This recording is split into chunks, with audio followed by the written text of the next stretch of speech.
In this video, we will be doing the following three problems involving proportions. So first, pentagons A, B, C, D, E, and A prime, B prime, C prime, D prime, E prime are similar. Their respective perimeters are 45 and 30.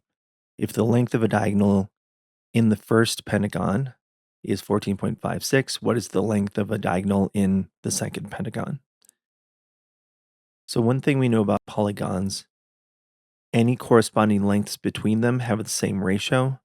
So if the perimeter is 45 to 30, then the sides are 45 to 30, the corresponding diagonals are 45 to 30, and in a pentagon, all of the diagonals will be 45 to 30.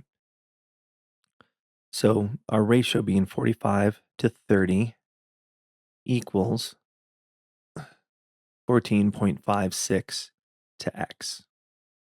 So then solving, we get x equals 21.84.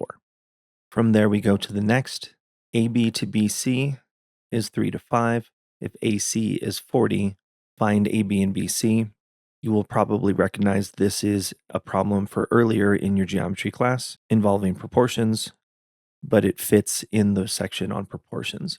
So first, AB is 3x and BC is 5x because they have a ratio of 3 to 5. Then next, AC is 40. So then 3x plus 5x equals 40. And then 8x equals 40.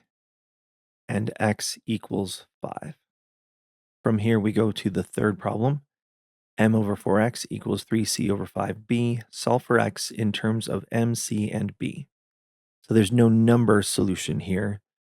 But what we will do, let's write it as vertical fractions here. Then we bring the x up, the 5b up, and the 3c down. And that will give us x equals 5mb over 12c. So again, bringing the 5b up, we get 5mb. Bringing the x up, we get x. Bringing the 3c down, we get 12c. And that gives us our final answer. These problems are not overly difficult. They are meant to give you an introduction on how to treat proportions. Go over them a few times and you should be ready to move on.